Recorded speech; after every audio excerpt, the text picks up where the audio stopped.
Have you got any nails left, Carl? Have Uh, you got any nails left? fuck. It was like a fly half. I was like a fly half. I was like Johnny Sexton coming running up there to try and get. I was in the pub. I was genuinely in the pub across the street there. Yeah. I didn't have far to go myself from my sitting room to my office. Oh no! But wow, what an end to the game! It's just the whole game was superb. It was. I was up in Finnegan's, up in Victoria Street, Edinburgh. And then I thought to myself, right, I'm a bit far away and the game's so I had to sort of move down. I came down onto the grass market and the pub there, then up here. So 5 minutes before this thing started, I was up and Justin, this is what we need to do. This is what we need to do. But we're here anyway. Carl, we haven't seen you for ages. It feels like months and months and months since we saw you. I think it's been about 3 months. So what have you been at? So, since then, well, I've made it all the way to Israel and Palestine and back. Was it pilgrimage? I did. I went to Bethlehem, which is in the West Bank. Excellent. And did you? Was it any distilleries? Tell the truth. I did. I visited Milk and Honey Distillery in Tel Aviv, and I have to say, like, I did their private tour, which yes. If you're ever in Israel or Tel Aviv, I would recommend. We had an excellent tour guide who walked us through their core range, brought us into the back, into their cask room, let us taste some unreleased grain that was grown in Israel that they were just about to release, and then a couple of barrels as well that are unreleased. So excellent stuff. I see some people they've been watching the game as well. It was superb. Let's be honest. It was superb. And the thing is, as one of the commentators said about 3 times during the you don't need in rugby. You don't need big points to have a great game. You know, it was just superb. And those guys up and down. You know, there was one bit where they were just into each other. They were. I seen that. I mean, they were hitting them each other in the side like trucks. Yeah, they were unbelievable, big guys. But that's Ireland. Ireland looking good. Number one for a reason. They're looking good. So, friend of mine's got tickets for the final. Oh, how do you get that? Well, this guy's well connected. Don't worry about that. If you're not well connected, he can threaten you enough to get the tickets. I'm in the wife's going over. I get to mind his dog, so that's champion. Well done. Anyway, the fair exchange. It seems like a fair exchange, card. Seems like a fair exchange. Justin, what have you been at today? Well, I was doing stuff for the car today. The car's acting up again. You wouldn't believe it. You would not believe it. It drove into the driveway. It won't move now. It won't go out. And it was running like a sewing machine, just getting it ready for the MOT again. And it's just one of those things. You know what my luck's like. All I need is an engine part to fall off a 737 and land in the car, and that would be perfect. Just as luck. What was it the other night? I swear to God, this happened the other night. Right, we were in a bar, and I come in. Justin was waiting on me, and we were having a meeting with a guy. We came down, and Justin says, "These guys behind us really do with whiskey." And I looked over, and I sort of recognised a couple of guys. I was like, yeah, okay. He says, "Look, what we'll do is we've got beer mats and stuff for the show. We'll go down and hand them." I said, "Good on." The second Justin went out the door, I mean, the second they went out the door, the guy stood up with their coats on and walked out behind them. It was true. It pissed me really had to go to the car. I mean, the guys were gone. Yeah. It was fucking stitches. It was dead fun. I turned around to call him, the guy we were meeting. I says, "That's Justin's luck." What a story in your life, Justin. I know. That's the story of my life. Damn funny. Boy. By the way, I'm drinking a beer.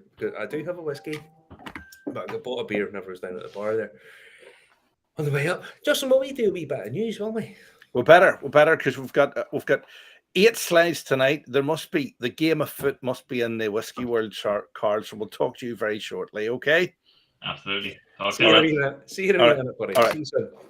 Now, we'll stay on the whiskey theme, by the way, because Teeling, Teeling, sticking with the old sports theme, are doing well. They're doing the Grand Slam small batch thing, but again, they don't give you this. Are they selling bottles of this, or is there going to be there's no there's the Rugby World Cup top bar list. But what they're doing is in France, in Paris, Bordeaux, Lyon, Marseille, and Toulouse, they are doing events, Teeling whiskey events. Right. So if you happen to find yourself over at games over there, then there is a list on the website that is there. Now you need to join the mailing list to get. I'll put the link up. I'll put the link up, Marty, because there's going to be a lot of people there from Ireland. Well, I think there'll be thousands. I mean, do you think of all the people that came across for the American football? There'll be something similar. Irish guys heading over to France. You imagine Ireland getting the final? How much? Do they do good Guinness in France? Do you reckon? Because no. C'est non. Je ne sais pas. Je ne comprends pas the Guinness. But yeah, I don't know. But what I'm going to say is they better fucking learn Raven Sharp. Because if Ireland get the final, there's going to be a huge amount of people there. But so yeah, the Teeling, continuing with the sports theme, are doing events over in France to do with the rugby. Now, on top of that, you have the whiskey shop in Scotland. Now, they are doing win a year's supply of whiskey. 2023, win a year's supply of whiskey. And there's another link. I think you're going to share it in a wee second. Yep. Right. I'm going to say a year's supply for them is 12 bottles. This is just a case, Marty, isn't it? Yeah. But what they've done is the whiskey from 6 brands representing countries that score on the pitch and in the glass. Read to the end for details on the thing. So Japan, Ireland, England, Wales, Scotland, Australia. And what you do is, if you read down through it, buy a 70 cl or 50 cl bottle of Gulliver's, Bushmills, Penderyn, Starward, Hatozaki, or Lochfine before the Rugby World Cup final on Saturday, the 28th of October, and you can win yourself 12 bottles of one of these, which is a nice thing. And I like the fact that they aren't. I mean, it just shows the confidence of the Scotch whiskey guys. The whiskey shop is doing it for all of these countries, whiskey countries, brothers in arms, all that kind of stuff. And if you buy a bottle, you enter a draw, and you can win 12 bottles. Sounds like a pretty decent deal to me, if I'm honest. Yeah, but there'll be big interest in that, Marty, surely. Yeah, mate. But I mean, the thing about it is, there's huge interest. If you were up in that bar up in Finnegan's there tonight, and when you seen Ireland scoring, they went absolutely nuts. And rugby is one of those sports you can go nuts at without worrying too much about your opponent. If you do it in soccer, it's like, oh, you have to stab your opponent, you have to kill your opponent and whatever.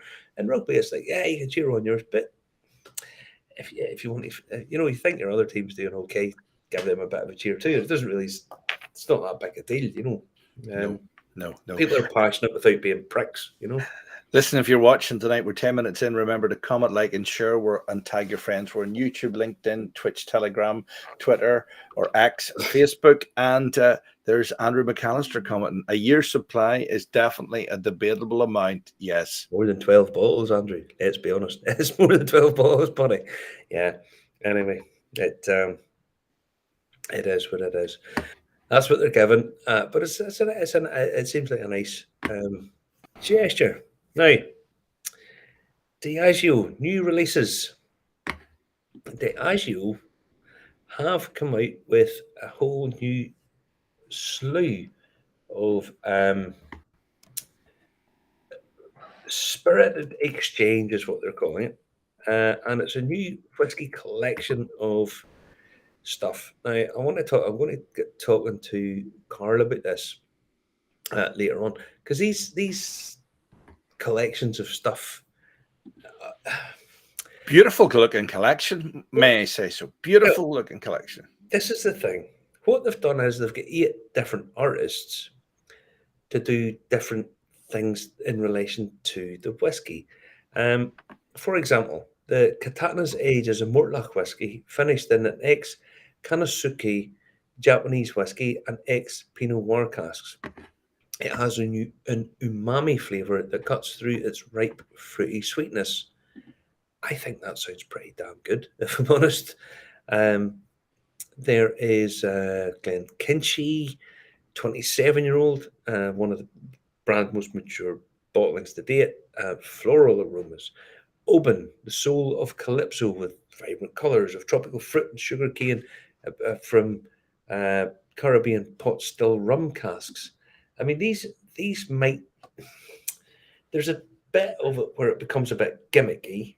And they're designed to appeal to women. They look very bright and colourful and feminine friendly. I think you're maybe not too far off the mark with that, mate. I think it's one of those things that I think all artists are now trying to appeal to everybody. And the artwork, there's you can go on and find out about the artwork and so on. But I mean, these are whiskies that it might seem a bit gimmicky, but at the same token, these are whiskies that are well-known brands doing things that are totally different. I mean, I'll give you an example. Talisker the Wild Explorer is finished in a combination of white, tawny, and ruby port casks. 3 different types of port for a Talisker, which is normally quite briny.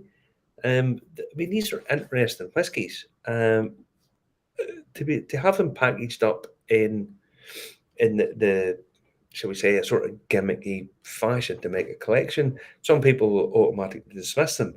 I don't necessarily think that's what they should be doing. Lagavulin honours the ancient art of tattooing using impressive illustrative strokes and highly saturated colours.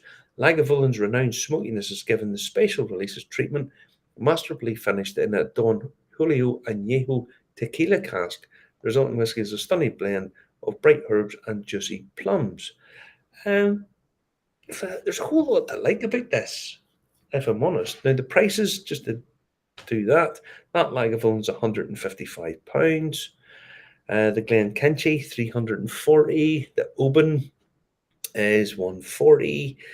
I mean, these days, to be honest, for a sort of collectible whiskies finished in experimental casks, there's a voice from a lady, Stacey McAllister, saying we saw them all in Oban Distillery, and I thought the bottles looked lovely.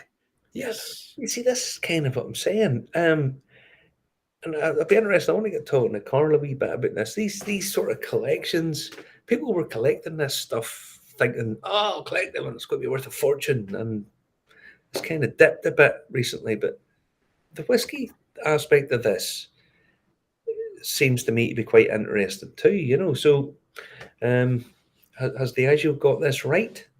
Is it the whiskey going to drive it a bit, or drive it primarily, and then all the rest of it sort of make up the collection so you can have it and actually have it drinkable? At the price point, is it expensive? Well, yeah, but not. Most of them aren't that bad, you know. Okay, they're pricey enough. But I mean, the most expensive one's the Glenkinchie 27-year-old for 340, which these days for a 27-year-old whiskey, it's not prohibitively expensive if that's what you're into. So yeah, I think. Why does the Mortlach? Why is it in a different shape bottle? What's that all about? Is that Mortlach standard shape? Mortlach standard shape. That's what they always release it in, and yeah. That's Mortlach. I'm a big fan of Mortlach. I think it's a really, really, really good whiskey. Really good. But yeah, it's quite an interesting thing. Johnny Walker as well. They have released, or they released it in the Johnny Walker Experience at Princess Street up here in Edinburgh, and they have released an umami limited edition. Now it's limited. It's probably, but by Johnny Walker standards, limited is probably about 700,000 bottles of it. You know, they release a lot of shit, but a lot of stuff. I should Is say. that what they call the blue labels? Is it? Yeah. It's one of the blue labels. It's a new one of the blue labels. It's one of their Johnny Walker sort of premium range, if you like. And it's funny. The perfect serve for it is Ossitera caviar has been chosen for its undeniable concentration of umami and mineral character. So the cleanliness of caviar in partnership with the whiskey complements and elevates one another. Johnny Walker Blue Label elusive umami displays rich caramelized miso notes. Wow. I have to say, I'm a big fan of that sort of miso flavor, and being able to get that in a whiskey would be. You get umami notes anyway, but to get it as the sort of primary note, if you like, I think that might be something quite special. But it's £300 a bottle, so it's pricey. But again, it's the actual basically, if you like, flexing its muscle, but maybe doing it in the right way. You know, these are drinkables rather than collectibles, but well, probably a little bit of both, but they are whiskies that I wouldn't mind trying. And if I was in a bar feeling flush and maybe with you, Justin, and it's your round, then maybe I would buy one of those, or get, or sorry, what I should say is get you buy one of those. I know when I was with you and you went to pay the bill, we were paying the bill for everybody in the bar that night. I remember. Yes, that was another curse of McCartney. But there you go. Justin. And then do you remember the night we were in the bar and I ordered the high end stuff and we could run it through at £4.80 a shot. That's right. Well, if it my turn, it would have been the £400 a shot. But yeah. Oh, No. yes, we know that. We know that, Justin. We know that. But anyway, it's dead funny. Right. Relax it. We'll relax that there. We'll see where we're going next. Well, the Johnny Walker be on the next whiskey tasting in the Go Sun. It could very well be, because I'll let you in a little secret. Stanley's son, Jonathan, he does the graphic designing for the Johnny Walker Blue Label. That's right. So he does. So I'm sure if we wanted a bottle, Stanley's son could probably get us a bottle. But yeah, little known secret that Stanley's son done all the. And this is just coincidence. Like this, it just happens to be because he's a graphic designer. There you go. What's the word in the street from Canada? See Geordie Burke from Prince Edward Island saying there, Sean McLennan this weekend Toronto had its first annual Whiskey Fest, Canadian, American, and Scotch, but unfortunately. No Irish was represented. Sean, if you'd have said we could have given you loads of beer mats to take back with you. Sean, I'm disgusted. I'm disgusted. No, well, people have to up the ante for that next year. Toronto had its first annual Whiskey Fest, right? There's going to have to be an Irish representative over there. Maybe if it's just me and you, Justin. Yes. Oh, yes. Might get an excuse to get the private jet out. Here, look, there's Kits and Dingle. Our Kits down in Dingle, probably being hosted by his good friends down there. And Mark Kerr's not watching because he's away in the Netherlands or somewhere nice. Oh yes, he's away. He's away touring. Good on him. Right, next up, Buffalo Trace have. They've done a couple of things this week. They've decided, do you know the way Bow Street, Jameson Bow Street in Dublin doesn't actually distill anything, but they just set up a sort of experience. Anyway, Buffalo Trace are doing Buffalo Trace Distillery London. Now, they're not distilling anything. What it basically is Buffalo Trace tasting experience and some sort of, I don't know, like show you around how it's made, but not made there, kind of thing. And then you do a tasting. Now, Buffalo Trace is Sazerac, so that's the Loch Gill distillery. But they have this. It's going to be opening late this year, so you can join the waiting list to get in if you like. But these guys, what Buffalo Trace do is absolutely fire the money and stuff. At their own distillery, you don't pay for the tours; they're free. Right, but that's not the distillery. So will you be paying for that? When you pay for this, you pay $29.99. You get an experience an intimate tasting with an expert storyteller, including 4 premium expressions. Now, these guys do some of the real high-end bourbons and American whiskies, and probably for $29.99. I'm going to say I haven't. Obviously, I don't know what it is going to do. I'm going to say you'll get your money's worth, I would think, because that kind of thing's not how they do it. If you like, they don't necessarily want or need to make money off the tours. They quite happily do a free tour, but then people go and spend their money in the gift shop, if you know what I mean. So, yeah, whatever it is their business model is, in its totality, they're doing something right because they're spending hundreds of millions of pounds, and they're just getting bigger and bigger. So yeah, Sazerac, Buffalo Trace, Buffalo Trace London. That might be. I'm kind of shocked at how. Why did they not go down the route of having it inside one of the fancy department stores like everybody else does? Because they just want a standalone venue. Right. Yeah, because that's what they tend to do in London. In Edinburgh, they do it on the street, but in London, it's usually in a big shop as a concession, isn't it, sort of thing? Yeah, well, I mean, Brian Thomas, Middleton done it, and Brian Thomas, Macallan and Harrods and all that kind of stuff. But these guys, they just want to stand alone by themselves, and they have the money to do it. So there you go. Why not? So yeah. Buffalo Trace London. I think we should maybe get a wee trip over there, Justin. I think that would be a good idea from us. It would. You know. Now, remember to come at Lincolnshire. We're about 5 minutes away from Carl and the Whiskey Companion, going through a lot of moving and shaking in the world of whiskey auctions. Just to finish off with Buffalo Trace, anyone who knows about a guy called Chris Stapleton, that's another sort of these what you would call celebrity whiskies.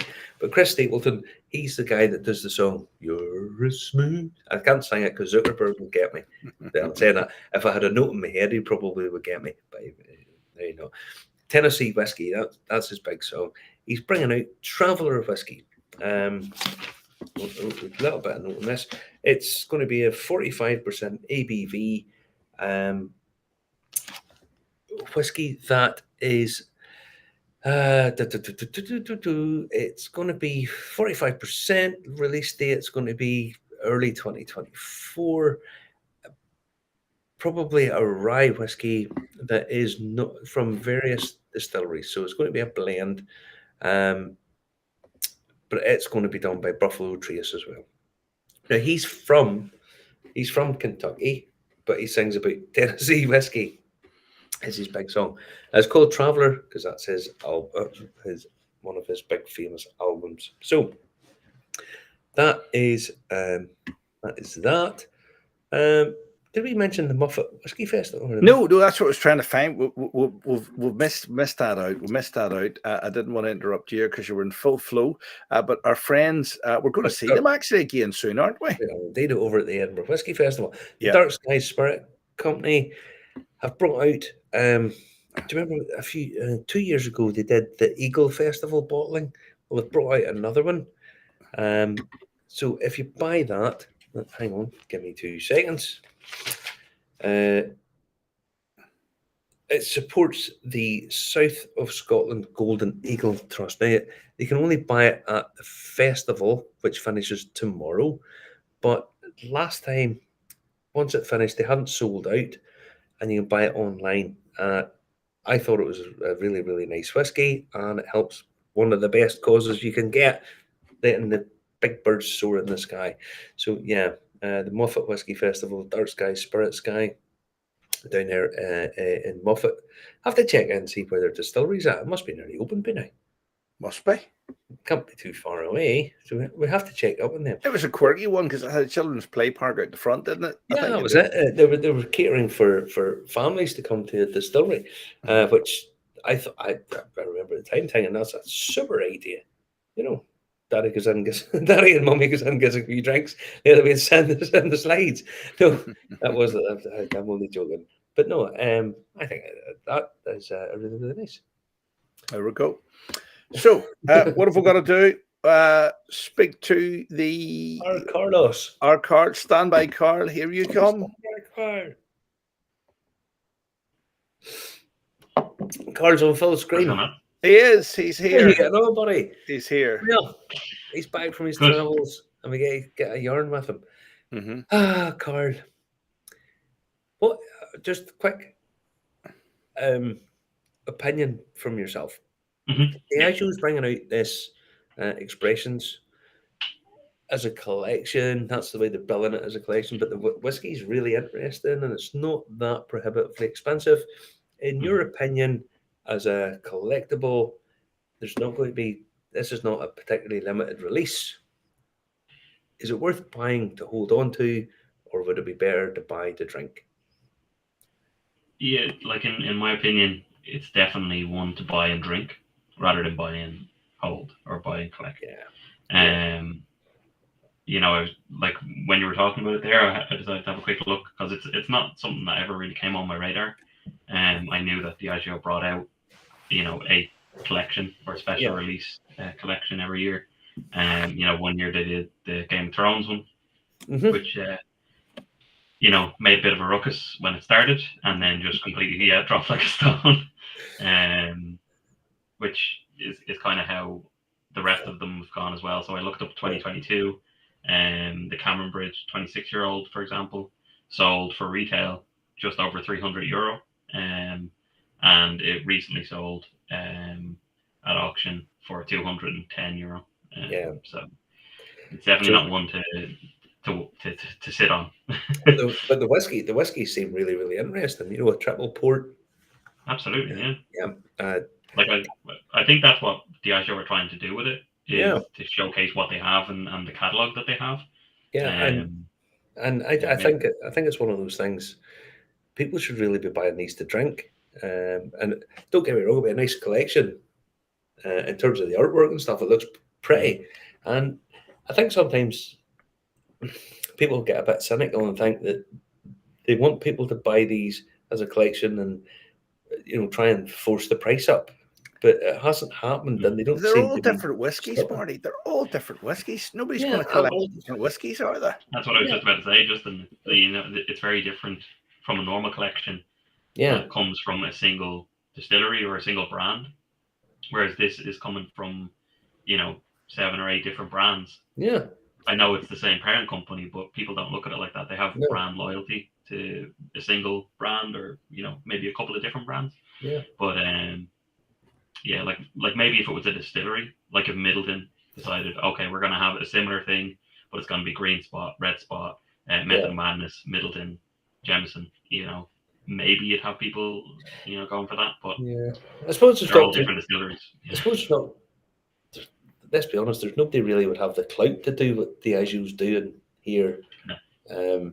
Okay, you could argue that the Irish distillers or Pernod or somebody might have it, but I mean, Diageo's head and shoulders above everybody else. And just reading down through the list of whiskies, it just seems like pretty good whiskey, interesting stuff at reasonable prices. You know, something that you, £150 for a bottle is not particularly reasonable for a lot of people. But you know, in terms of a bottle to buy, if you're a fan of Talisker, and you see that it's great Christmas present, or that kind of thing. So yeah, I think it is that special vintage bottle for the person who likes a certain brand. Well, that's certainly the way I would look at it, and to be honest, fair play to Diageo, because it does look that they've put a lot of thought into the whole thing. It's not someone just. I mean, Jim's saying here, why must celebrities mess about in the whiskey world? To me, this is Diageo going, right, let's do something a bit interesting, keep it at a reasonable price, make it a bit special with the artwork and so on and so forth. And people want to collect it. That's kind of a side issue. So yeah, fair play to. No, there you go. Some of the Lagavulin and Mortlach special expressions have been mind blowing, but still too dear, he reckons, for what they are. Jim, you're making a fortune. Don't tell your you're making big money, Jim. Working away there for Willie. but no, I do agree. There's the whiskey's just going like this, and then we're going to talk to Carl about this because the retail prices are doing this, secondary market prices are doing that. Yep. Carl, give us some insight as to what's been going on. Tell me this: if you had a full collection of Waterford, first releases. That was a question asked actually recently on the Irish Whiskey Valuations page, and people flocked that to answer that whatever you paid minus 50%. That's Justin. I take it you bought all that, did you? You must, because in order for that to dip that much, you must have bought it.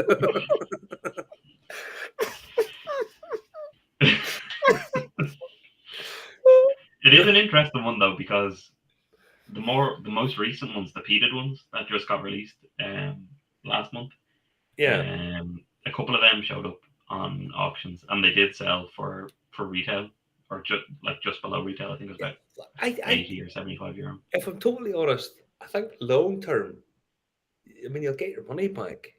Yeah. I think, because they do make a beautiful collection. I've said this from day one. They make a beautiful collection. But I think people jumped on the bandwagon thinking this will make a great collection, and everybody thought the same, and it went, and they didn't realise there's actually lots of it.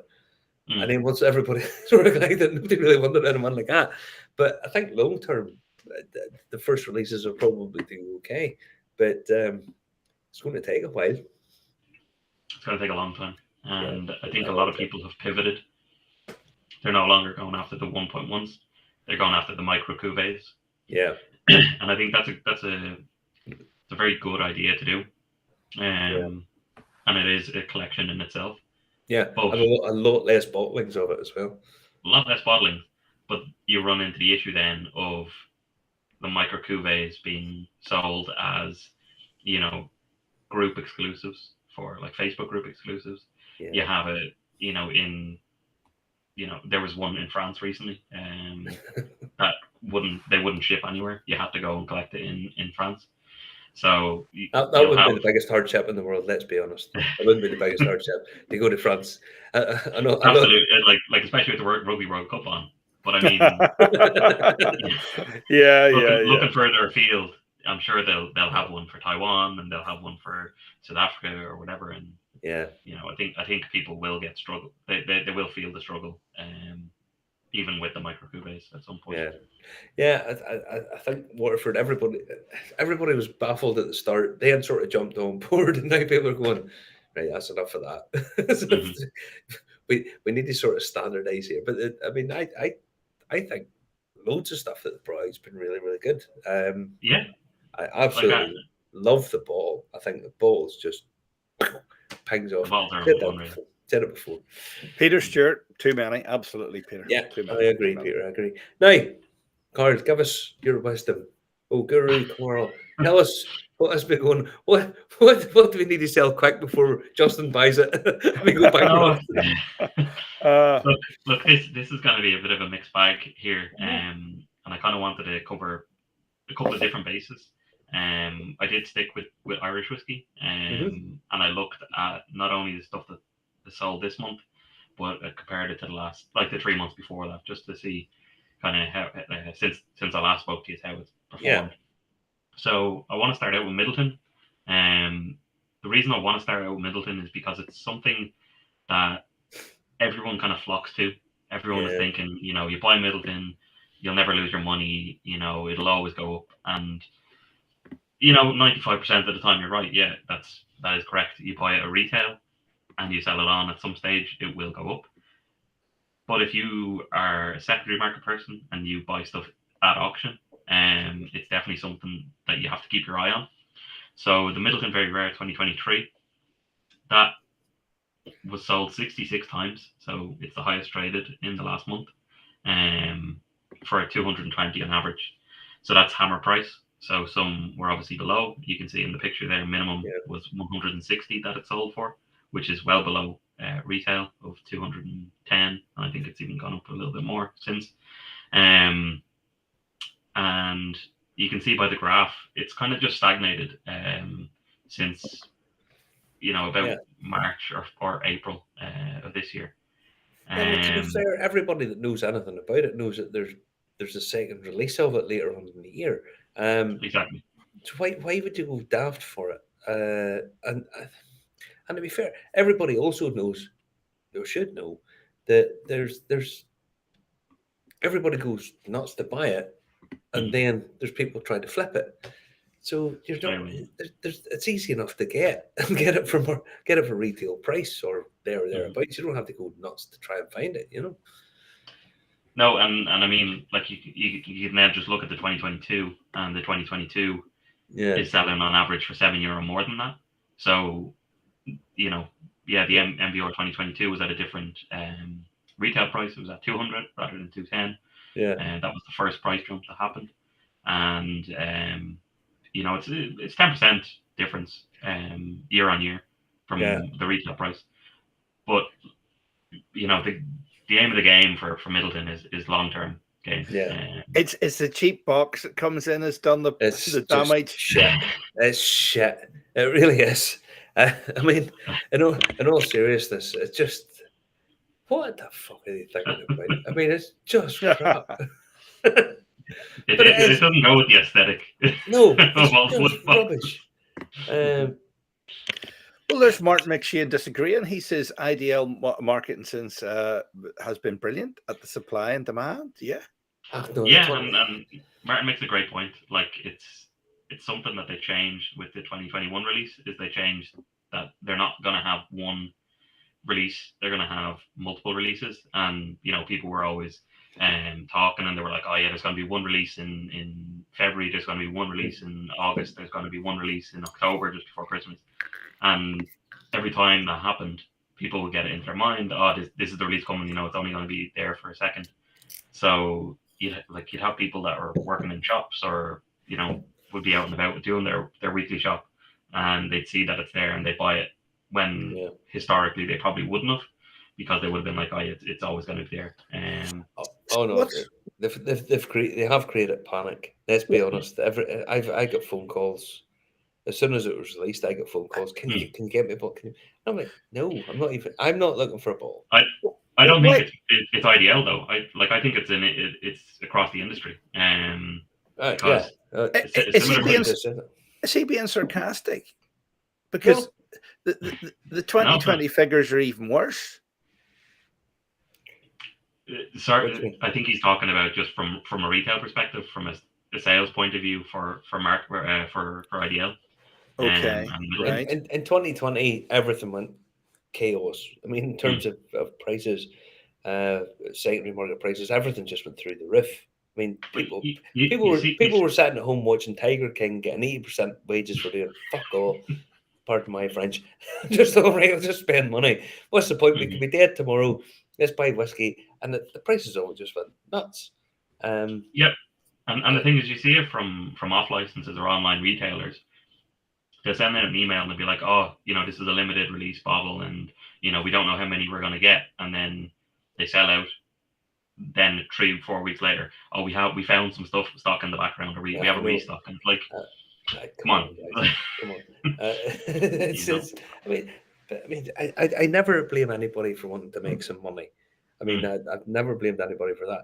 But IDL and McCallan and all the guys, they know what they're doing. But people fall for this dead easy. You know, they really do. Thinking that you can buy this stuff at that and sell it for that 2 weeks down the line and make some money. And I don't blame anybody for doing that either, but they're just wrong. You know what I mean? But what's up next? What are you going to film us in with next? Yeah, so I mean, like the next one was then just kind of going through MVR. So I wanted to have a look over the years. So you see 2021 there, averaging a 250. It's still down on what it was 3 months ago, and it's kind of on a downwards slope.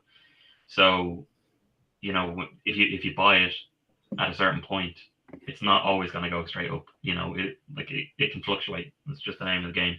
And then finally, the 2020, obviously, it's a bit of an anomaly, going for 700 plus euro 4 years or 3 years after it was sold at retail, and it's still obviously a very high price for what you would have paid for it at retail.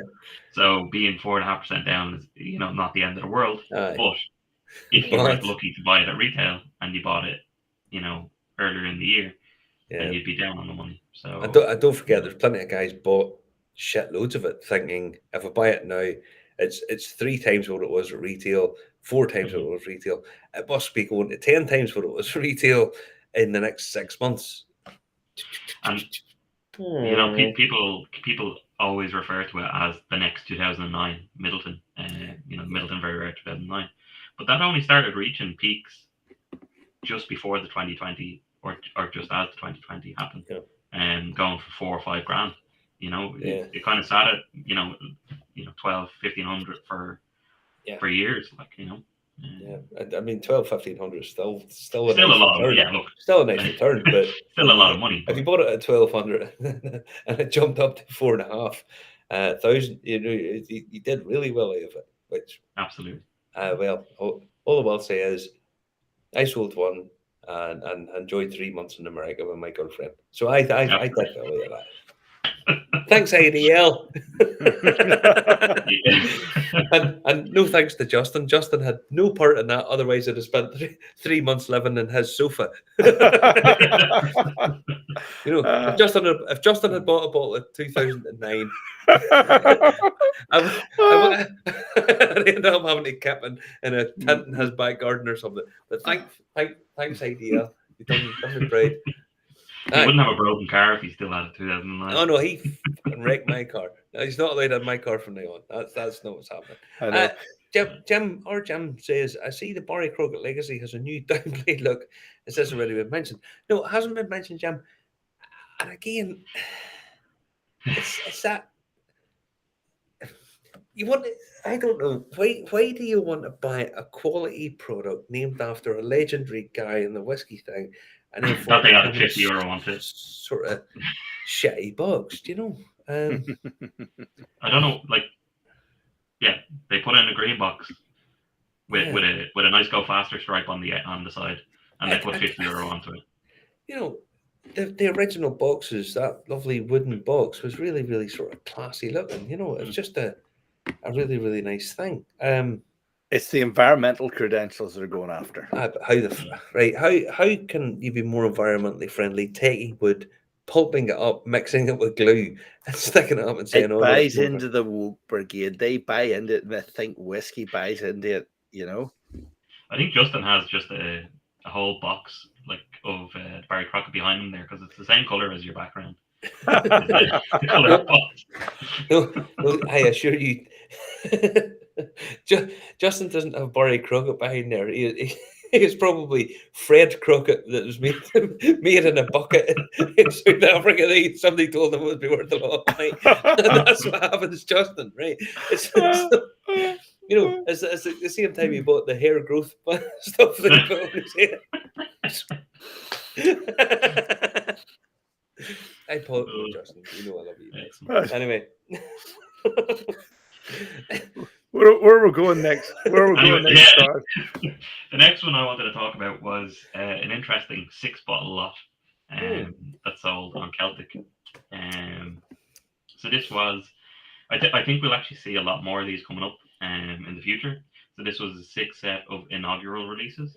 Yeah. So it was the inaugural release of Bowen, Cologne, Connacht, Shortcross, Ballykeefe, and Waterford. So the old money at this stage. Yeah. So it went for €2,300, which was very respectable. And I just had a look at the retail prices, and taking into consideration conversion, because a couple of those were released in pounds, the retail kind of comes in at about €1,100. So double your money, nearly double your money. double your money if you bought these all at retail. Yeah. Now, if you went ahead and decided, okay, I want to put this inaugural release set together, just from the last month, excluding Cologne's KDO1 because that hasn't sold since May, it would cost you 2,100 put that together, minus the Bowen, because the Bowen has not come up for auction yet. That's a kind of funny one, to be honest. That's because, to be honest with you, I think that makes a really interesting collection. That all the new Irish distilleries coming out having the inaugural bottles. People always go, distillery selling 3-year-old whiskey for £1,000 a bottle. It's the first release bottle. It's the very first stuff they release. So they should be presenting it in a nice way and saying, look, this is a collectible thing. It's a museum piece, historical piece. That's the kind of thing that I actually like to collect, and to see that it actually is doing better is really quite interesting. Yeah, I mean, the retail price of it is doubled. The secondary price of it is up there, and then the actual set, people have bought the set. But do you think the Bowen's the one that's playing the part in that? So obviously Cologne's. So I go into detail on the different ones and the prices. The Bowen, I haven't seen change hands. I've seen a couple of people try and sell it, and I think they were looking for about 350 for the bottle, because it was only released to a very limited amount of people that were invited to the Soltis events that they had in the Bowen distillery. So I think that's probably going to be one of the hardest to get, if not the hardest. And then obviously Cologne after that, already commanding a huge price of 820 euro. So yeah, it's a tough one. I think those bottles are probably really collectible going forward. I just think it's people showcasing their very first spirit. Your baby's been born kind of thing. I think those are really, really collectible things to head forward with. Yeah, no, I totally agree. And like if you pass on to the next one, Justin, I'll just kind of go into a little bit of detail of the secondary market there. So the pilgrimage, of course, it's kind of a staple in the auctions. So it kind of comes up nearly every month. But in the last month, 2 sold, €490 average. You can see there from the graph, it kind of took a little bit of a just took a little bit of a dip card. Do you remember? Let's be honest. And then dipped. It didn't jump. It sort of jumped off like a hot plate, like something that's scalped its arse. Fired like a torpedo went in the sky. and now it's down to something. Now it's down to the price of a reasonable bottle of whiskey. Exactly. Yeah. And then Shortcross, obviously, that's kind of the one that has gone up considerably. I mean, those you could actually still buy. Yeah.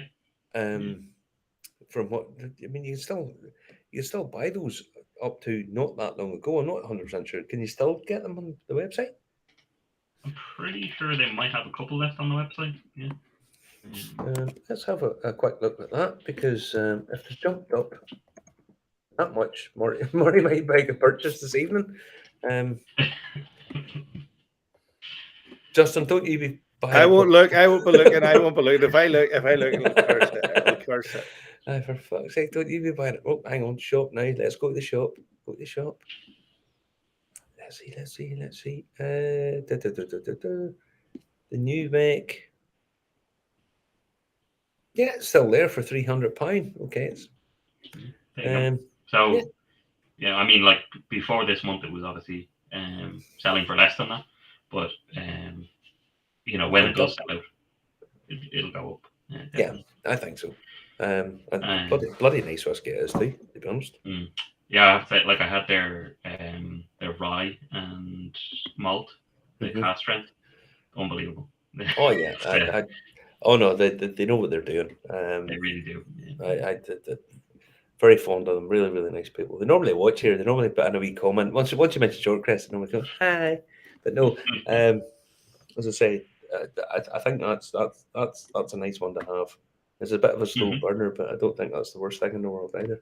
No, absolutely. The name of the game is long term. Yeah, exactly. As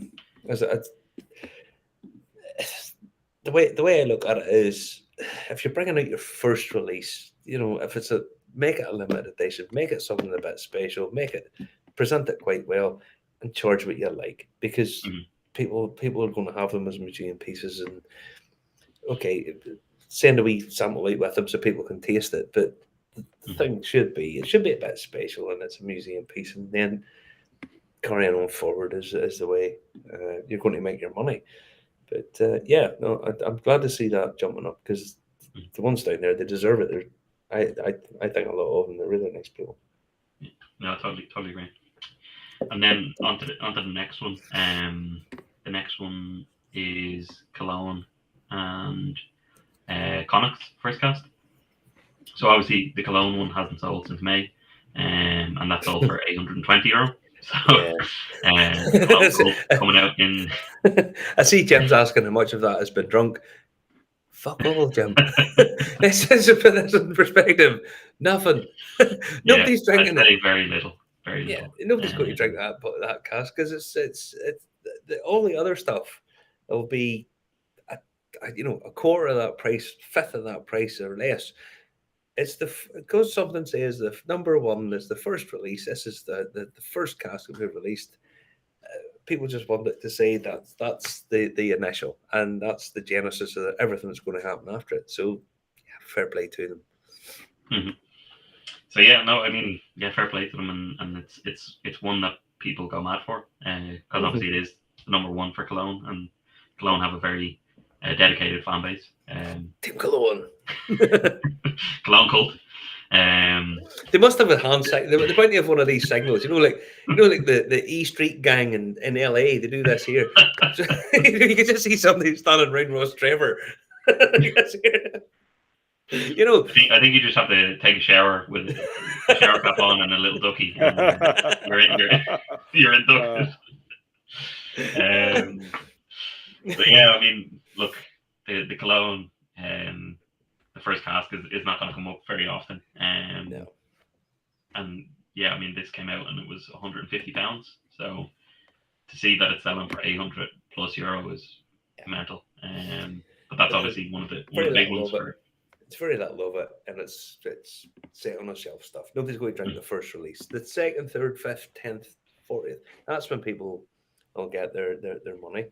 But it's when it says your very first release, people want those. That's something special about that. Yeah, it's just something special, and some of it will be owned, but not that much of it, because it's something special, and I think that's fair enough, in my opinion. Just keep it as something special. Keep it as a showpiece. And I actually take my hat off to David and Fiona down at Shortcross, because people were like, "Oh, it's too dear for that. It's too dear for that," and they were like, "Well, that's fine. All the rest of our stuff will be really good quality." But our initial release is going to be that, because it's a bit special, and I take my hat off to them. Anyway. And then so then the first cask from Connacht, this came out 2 years ago, I think. It was at Christmas, I remember, when I bought it, and it was €150 for buying the first cask. Yeah. And as you can see there, it took a very big dip, going from €300 to just under €150, and it stayed there for a while, and it's back up now, going for €235 on average at auctions. I mean, but there was a lot of it sold. I mean, it wasn't was. like a single cask or whatever. Which I suppose is one way of going down it, and the other one is just have it as a very limited release with Big Cologne. But Mhm. I mean, it is what you want to do. I mean, I think Cologne, Cologne versus Connacht, it's not really, it's not really a comparable thing in terms of production. But as a first release, I think Connacht probably did it in their way right, and Cologne did it in their way right. Cologne, micro distillery, selling minuscule amounts of stuff. Keep it your very first one, number 0001 on the bottle. Connacht, first release, sell 10,000 bottles or whatever it was. Can't remember what it was. And it's like their showpiece statement. Most of it, a lot of that will have been drunk and opened, and loads of it will have been put on the shelf. That'll probably just never really go much above what it is. But the Cologne, if you're lucky enough to have one, I'll always keep climbing up in price because people will always want to get their hands on it. But is the Cologne not much smaller batch than Connacht, is it? Yeah, but that's what I'm saying. I mean, Connacht sent out theirs as this is our first thing, go and drink it. And people say, well, it says first release #1, so we'll we'll keep it. And then they realised, oh, I bought two bottles of it, but there's 4 more of them in the shelves, so there's no, so it's never going to go crazy. And that's kind of what they should be doing, put it out with the first release on it and say this is our inaugural release, because they're going to be making a big volume. Cologne's never going to be able to. It's not a comparable market. So Cologne release cask 0001, the price goes crazy, and people want to have it on a shelf. The other stuff people still go crazy for, and in some ways on the back of that, So it's just the two different business models. Yeah, there's Alec Graham saying, especially in the secondary market, he's getting bottles for 40 quid on auction when they're 80 quid retail. That's it. Two for one. That's the Waterford stuff, yeah. And that's because people jumped in on all this stuff. And I still think Waterford 1.1s will probably still be collectible in 10, 15, 20 years' time. Mhm. But just people went crazy and thought, oh no, we have to have these. And it's to see a lot of it's the same middle. Obviously, the same middle. Get rich quick scene, Yeah, and that's it. It's people trying to flip it and they get bit. And do you have any sympathy for them? Way it goes, yeah. Well, not really, to be honest. Not really, So what else have you for us? So the next one to kind of chat about was the Dingle 10-year-old single cask. So this came out, I think it was in March. This year, and it was released with a fairly high price tag. So it was €350. Yeah, that's and dear. I remember it was very dear for a Dingle. I think it was their most expensive release other than Cask 2. And people went crazy for it. Like it was one of those releases when it came, I took note of it because I wanted to see how people were reacting to it, because Dingle historically, when it started, was very collector friendly, and people went after the single malt releases, they went after the cask strengths, they went after the founding fathers, and they always returned good money. And it kind of it dipped a lot over the last while, especially since they brought out their single malt, like their actual release. And I think people, I don't know, maybe they just thought there was no collection that they could take. That confused me a lot, because the first release, the second batch, third batch, fourth batch, and it just seemed to decline in price the whole time. And then whenever they released their sort of standard stuff, people went, oh, is that not batch 7, 8, 9, 10? No, and it's going to be like the Rocky films. By the time we get, it's going to be Dingle 97, the return of Dingle, return of Dingle's son, the revenge of Dingle's son's revenge. It was kind of a bit weird, because they always said there was always going to be a small sort of batch until they got their standard release out. People just weren't listening, I don't think. No, they weren't. And So that's kind of why I took note of this, because it was their first 10-year-old age statement release. It was a single cask, 50-odd% cask strength, and it was presented in what I'm told is a very, very heavy box, if that makes a difference. It certainly does the ADL, because they'll tell you the Greta Thunberg. Greta Thunberg's pacified. If you take wood, pulp it up, mix it with glue, put it together again, she's okay with that. If you just keep it as wood, no, she'll be out protesting and saying you're depriving her of her schooling, you know. Well, yeah. So I mean, when this came out, obviously the first sale was about double the price. I think it was about $720. And then it decided to go on a bit of a rampage and went for $2,000, which was mental. And then it dropped back down to about 1,000, 1,200, and since then it's kind of been on a downward slope, which is kind of the trajectory that you generally would think that happens when something goes crazy for a minute. It'll go down, people will settle, but it's still not gone down to the levels of the retail price. So it still shows that there's an appetite there for people for high-end dingle, and for limited release dingle. So I think it looks good for dingle, and they're kind of one of those. It looks collectible. It looks like a really nice bottle to have sitting, and if you were buying a present for somebody, I think dingle makes a really nice present. Even the bottle, the heaviness of it. I mean, I know that sounds daft, but you know, there's presentation wise, it looks really, really good.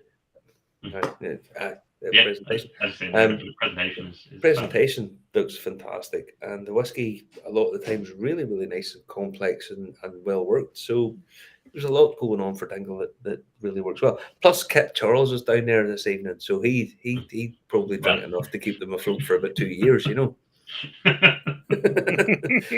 Justin, don't you be going near dingle, by the way. Just don't you go near dingle, because what'll happen is there's an earthquake and the whole dingle peninsula will fall into the sea. There you go. There you go. What's next? What's next, Carl? So I think I only have 2 left. So one kind of follows on from the conversation that we were having there about Cologne, but in a different way. So this is Cologne's KD 002. So the second release that they ever had. And yeah, it doesn't look good first. Sorry,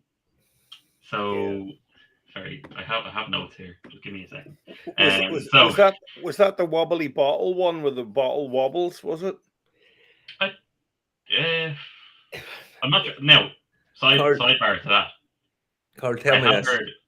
Go ahead. What have you heard? Yeah, I've heard the Cologne bottle caps, the way that they're sealed with the wax, people have experienced the bottle cap coming out without them touching it, from maybe some excess pressure coming through the bottle. Justin, were you involved in the bottling process at Cologne? No, but it may be revenge for breaking my rather expensive microphone. Oh yes, that's right. Brendan dropped Justin's microphone. Put it like this: in terms of presentation, it's not the classiest presentation. Let's be honest. It wasn't what I was expecting from Cologne. No, we all love Cologne. Anybody that knows anything about whiskey at all loves Cologne. But in terms of a presentation with a cardboard box with a sort of wee wristband around it, that warps the box. That's what I thought. It didn't feel secure. You really, if it just been a standalone bottle, it would have done better. If I'm totally honest, you know. Or if they just hello.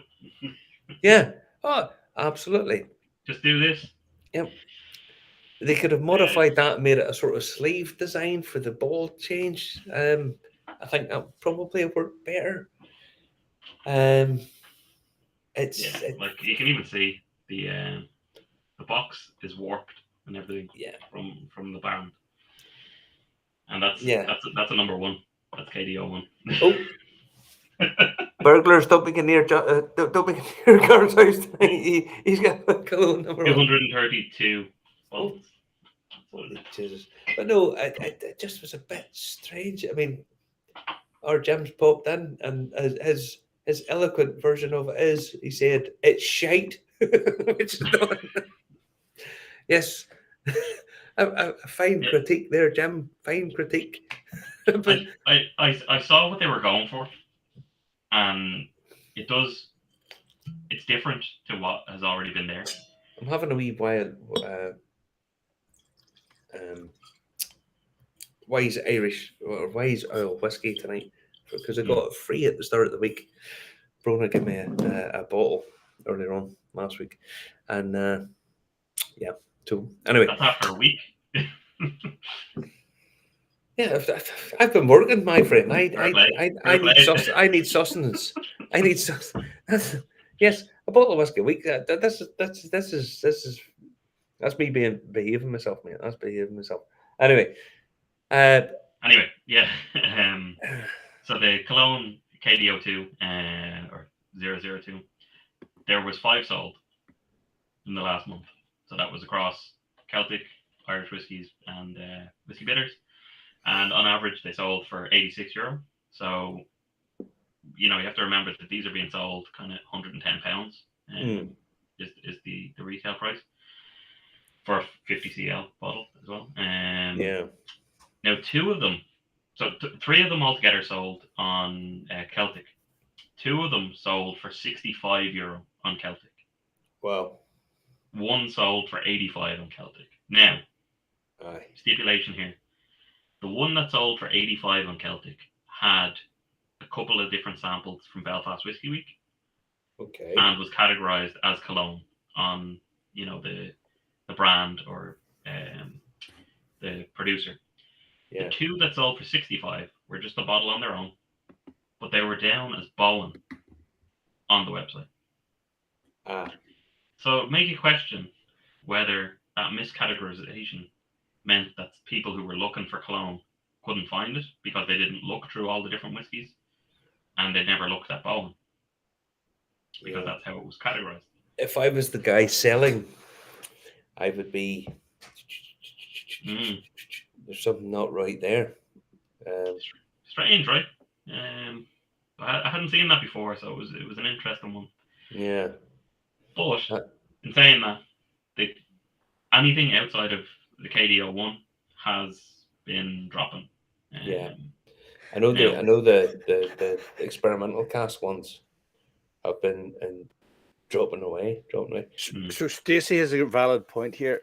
She says that Wise Oil, that means that a year's supply is 52 bottles, not 12.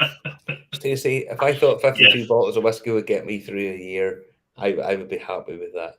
It's not going to cut the mustard when we live. To be quite honest with you, it's just not. Yeah. So what is it? What makes it one a day? Or no, I think double that would probably be nearer the mark. Okay. 104. I think we'll round it up to 100. I think would probably be a good idea, Justin. That would be a bit. Yes, because he would have champagne when at Christmas and New Year. Oh, of course. Yeah. Well, no, I mean, don't forget we're taking beer and wine, and I take card. I've discovered something. Now tell me if I'm right or if I'm wrong, because you do the whiskey, but I know you interested in other stuff too. I've been buying up bottles of cognac and Armagnac. Okay. Because if you go to certain auction websites, you can buy up bottles of cognac with vintage, with age, small distillers from small producers. I bought a 1950s bottle of Armagnac for £25. Wow. Now, does that seem like a bit of a bargain to you? It does. Because I thought to myself, why is this not more expensive? And then I asked somebody and they said, oh, no, but nobody drinks cognac. Nobody drinks Armagnac. Nobody drank whiskey a few years ago.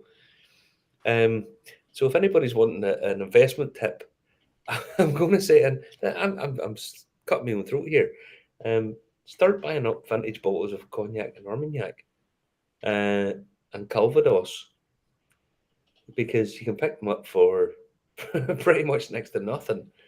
And if you went into a high-end hotel and someone said, "I'll sell you a 50-year-old cognac, a 50-year vintage cognac from the 1960s, and I'll charge you £50 a shot for it," you probably think, "Well, that's maybe right enough." It's miles off. It's miles off what the bottles are. Miles off. So I bought up a few of those. Justin, don't you be listening to this, because if you buy something, I'll get shafted at my house insurance. My house will burn down, and all my insurance will not pay out my insurance or something. There we go. There we go. But yeah, Just a sidebar, Marty, while you're talking there about, you go onto certain auction sites and you can find these sort of stuff. You kind of have a bit of the best of both worlds, being from Northern Ireland, that you can buy from the likes of the UK auction sites without risk of it being caught by customs. So I was looking recently at Jameson Grace, the little small bottle, the 20 CL bottle, and one was sold on Whiskey Hammer in January of this year for €657. Now, that's my conversion, £580. The same Jameson Grace was then sold in April on Whiskey Bitters, and it sold for €840. Yeah. How do I know it's the same one? Because both of the boxes have a tape outline from the bottom to the top of the box that matches exactly on each one. Other than that, you can't actually tell because they're not numbered. Mm-hmm. But I think you have a great opportunity in terms of looking at stuff on the UK auction site and reselling it then on Irish ones. I know. It also means you have a UK and an Irish passport. Well, outside of whiskey, there's obviously their own perks as well. But no, I appreciate that. Yeah, but I mean, Jim's saying he bought some old sherry. I think all that old age stuff. I think whiskey's sort of leading the charge. Vintage sherries, wine. We all know have been doing it for decades. Everything else just catching up. But like the old bottles of Armagnac, Cognac, Calvados, all of that. Once people actually start to, you did open a bottle that you bought, and it was absolutely delicious, wasn't it? Oh, remember? I bought a 30-year-old bottle of sherry for 20 quid in Belfast, and I was like, "It's mental. This is nuts." And I mean, it was sublime. It was sublime. Listening to the taste of it, I was like, there's quite a lot of this about at reasonable money, but I don't think it's going to stay like that. And this stuff starts to creep into the whiskey auctions, and at the minute you can pick it up at reasonable money. So if you want to buy it and drink it, absolutely. But if you want to buy it and hang on to it, I think all of those spirits are really nice investment pieces. Here's my favorite. It's doing very well. Redbreast PX. No, I couldn't not talk about this. Oh, Redbreast. Oh, God. The amount of people have been on to me about buying the Tawny Port. Can you get a Tawny? I'm like, there's going to be fucking mountains of it in the auction. If you really want to buy one, buy it at the next auction, because we've got 100 bottles of it for sale. Oh, anyway. Absolutely. Yeah. So I mean, yeah, as everyone should know at this stage, Redbreast Iberian Series Tawny Port came out last week. So this is a follow-on. Now I say follow-on, but it's a series follow-on, not necessarily a follow-on to the whiskey, but it's part of the Iberian series, which is the same as Lustau, and then the PX that came out last year. So the PX went straight up in price. Came out at €90 at retail, and was selling instantly at 160 plus euro. So almost double your money. Wow. I think from what I've heard, the PX was a much more limited release than the Tawny Port one is. Yeah. So I don't envision the Tawny Port going the exact same way as the PX went. No. But at the same in the same breath, the Tawny Port is still a limited edition, and it's come up for retail on multiple sites, Irish sites, for €10 above the recommended retail price of €100, and each of them have sold out. So I think it'll be easier to get than the PX, but I don't think it'll be as easy as people are making it out to be. You know, if you're not on the button. I think you'll need to definitely set your sights on getting this to be able to get it. If I haven't tried the Tawny Port, if I get a chance of getting one at retail, I probably would buy it. But I bought. I'll send you a sample, mate. Have it open.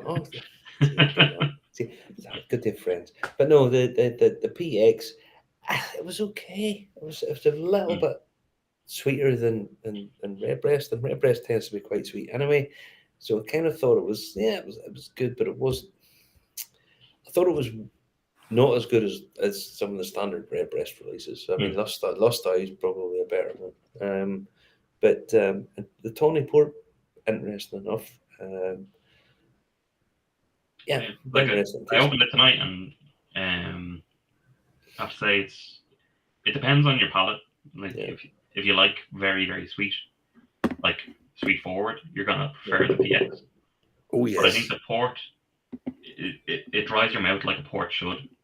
Okay, yep. There's lots of dark fruits in it, and it still has a little bit of sweetness in there. So you know, I have a bit of a sweet tooth, so it does appease me in that sense. I don't think it's fair comparing it to the PX. I know it's natural to do it because that was the last Iberian series, but you have to remember it's not PX. You know, it's a different thing. I mean, if I'm totally honest, of all the whiskies we've talked about here tonight, the one that if I could really try would probably be the umami Johnny Walker that I talked about earlier on.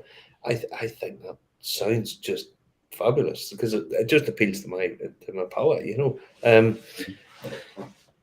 There's constantly this thing to sweeten stuff that seems to appeal to youth, and that sort of a cyclical thing because they keep going, finding sweeter and sweeter things that kids seem to enjoy better, and it's not good for their health. Let's be honest. But it seems to appeal to their palate. But the Tawny Port, the fact that it's got that drying aspect of it and all that, it sounds as if it probably like it better than the PX, if I'm honest.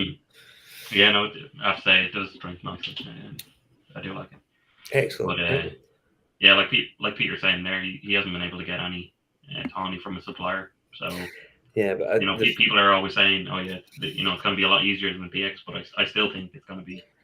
I still think the likes of that in 5 years' time, you'll not have any problem getting hands on it because there's so many people grabbing it, putting 8 bottles away, thinking they're going to make a fortune on it, and they're not. They're just not, you know. So at that point, it becomes a real drinker, and you can go, "Yay! I was waiting on you, and I got it for half the price that you bought it for." You know, that's why bottle number ones. I've no issue with people charging whatever they like because they're not really designed to be drunk. They're museum pieces. Set them up on the shelf and enjoy looking at them.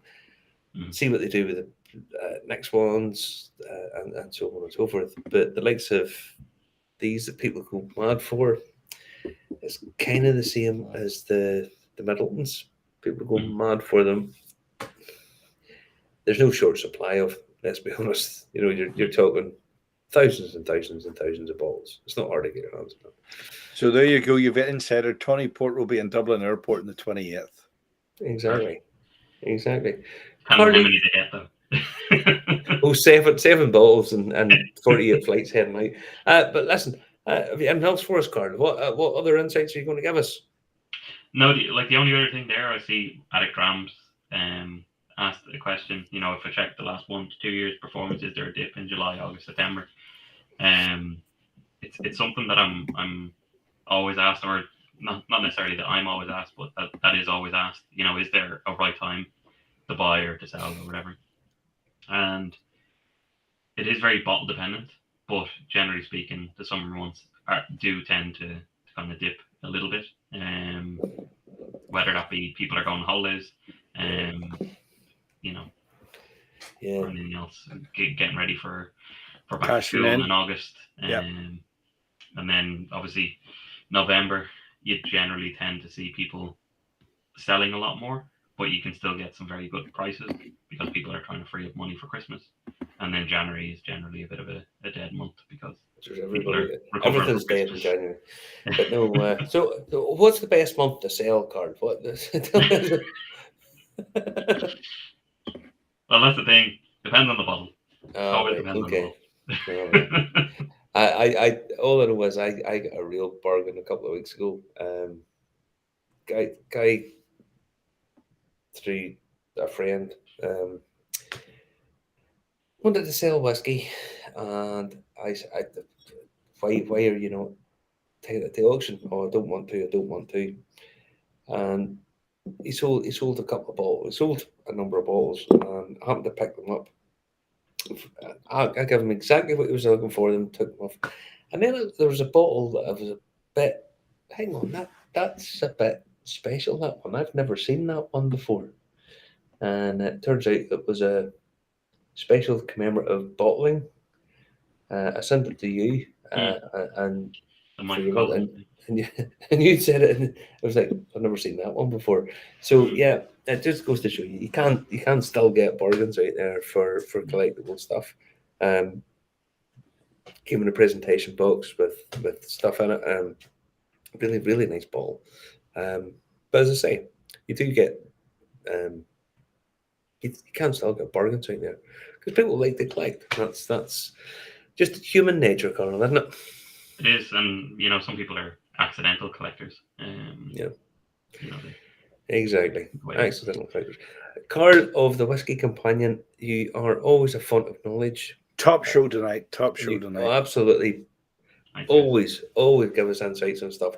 And the secondary market is these days is as important as everything else because you can pick up loads and loads of nice bargains if you have the Whiskey Companion. It's where all this goes in here. Thanks to that man there. Carl, pleasure talking to you, buddy. We'll talk to you again soon. Absolutely. Great show. It was great. Remember to comment, like, and share. Same time, same place. We're on YouTube, LinkedIn, Twitch, Telegram, and Twitter. And we'll see you next Saturday, 10 p.m. live. And congratulations to Ireland in the rugby.